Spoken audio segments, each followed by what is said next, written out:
সম্মানিত দেশবাসী, আসসালামু আলাইকুম রহমতুল্লাহি ওবারাকাতু। 12ই মার্চ 2026, ত্রয়োদশ জাতীয় সংসদ অধিবেশনের প্রথম দিন। আজকে প্রথম দিনে বাংলাদেশ জাতীয়তাবাদী দলের চেয়ারম্যান, প্রথম সংসদ সদস্য, প্রথম প্রধানমন্ত্রী হিসাবে নিজেকে সংসদে প্রবেশ করিয়েছেন জনাব তারেক রহমান। জনাব তারেক রহমান শুধু বাংলাদেশে সংসদ সদস্য হিসাবে এবারই প্রথম প্রবেশ করেছেন তাই নয়, একই সাথে তিনি সংসদ নেতা এবং প্রধানমন্ত্রী হিসাবেও নিজেকে পেশ করেছেন। এটি সত্যি একটি ভাগ্যের বিষয়। এরকম ঘটনা বিশ্বে অ্যাভেলেবল পাওয়া যায় না। রাজনীতিতে এরকম সহজ সমীকরণ মিলানো কঠিন। আরও কঠিন হলো যে বর্তমান প্রধানমন্ত্রী জনাব তারেক রহমানের মা দীর্ঘদিন প্রধানমন্ত্রী ছিলেন। এই সংসদে এই দেশের তিনবারের সফল প্রধানমন্ত্রী ছিলেন। শুধু তাই নয়, এই তারেক রহমানের পিতা সেনাবাহিনী প্রধান ছিলেন। এই তারেক রহমানের পিতা শহীদ রাষ্ট্রপতি জিয়াউর রহমান বাংলাদেশের রাষ্ট্রপতি ছিলেন। এই ধরনের একটি পরিবার থেকে রাষ্ট্রপতি প্রধানমন্ত্রীর সন্তান আবারও প্রধানমন্ত্রী হয়েছে, এটি স্বাভাবিক। আমি তাকে অভিনন্দন জানাই, স্বাগত জানাই। তিনি আগামী তার কর্মদিবসগুলোতে, কর্মসময়গুলোতে জাতির প্রত্যাশা অনুযায়ী রাষ্ট্র পরিচালনা করবেন, ঘুষ দুর্নীতিমুক্ত বাংলাদেশ উপহার দেবেন। তিনি দীর্ঘদিন লন্ডনে অবস্থান করেছিলেন, তার পরিবার লন্ডনে ছিলেন এবং তার মেয়ে ব্যারিস্টার জাইমা রহমান, তিনি লন্ডনেরই আলো বাতাসে বড় হয়েছেন।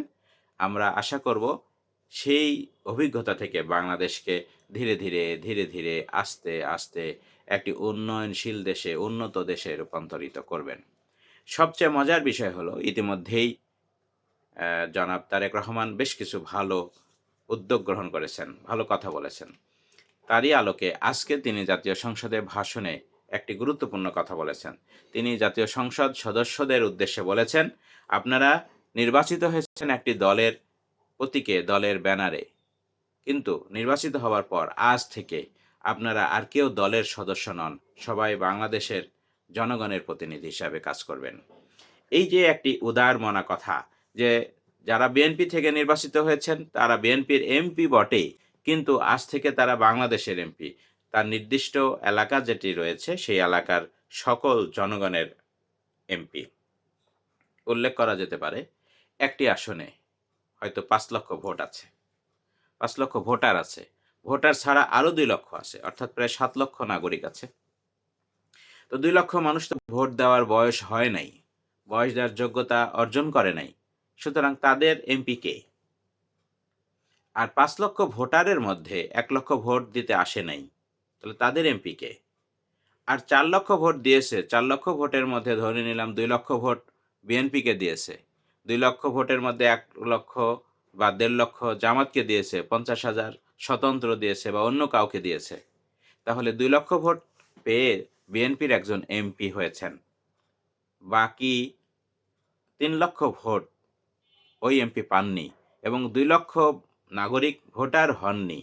তাহলে টোটাল 7 লক্ষ নাগরিকের মধ্যে 2 লক্ষ ভোটের মালিক একজন হয়ে, এমপি হয়ে যদি শুধুমাত্র বিএনপি বা জামাত বা এনসিপির প্রতিনিধিত্ব করতে চান, তাহলে বাকি 5 লক্ষ মানুষ যারা ভোট দেয়নি অথবা ভোটের যোগ্যতা অর্জন করেনি, বয়স কম ছিল, তাদের এমপিকে? দারুণ একটি ব্যাপার। এই ক্ষেত্রে আমাদের মাননীয় প্রধানমন্ত্রী খুবই যুগোপযোগী একটি কথা বলেছেন তার সংসদ সদস্যদের উদ্দেশ্যে, যে আপনারা যে দল থেকেই নির্বাচিত হয়ে আসুন না কেন, আজ থেকে আপনারা আর কোনো দলীয় এমপি নন, আপনারা আপনাদের এলাকার এমপি, দেশের এমপি, জাতির এমপি, জনগণের এমপি। এই আহ্বান আমি আশা করব যারা এমপি, মন্ত্রী, হুইপ সহ যারা যে পজিশনেই থাকুন না কেন, সবাই আপনারা ভুলে যান নিজেদের দলীয় অবস্থান, সামনে নিয়ে আসুন দেশের অবস্থান, নিয়ে আসুন নাগরিকদের সম্মান, ভালোবাসা চাওয়া পাওয়া এবং দুর্নীতি মুক্ত একটি দেশ গঠনের জন্য আপনারা আত্মনিয়োগ করবেন।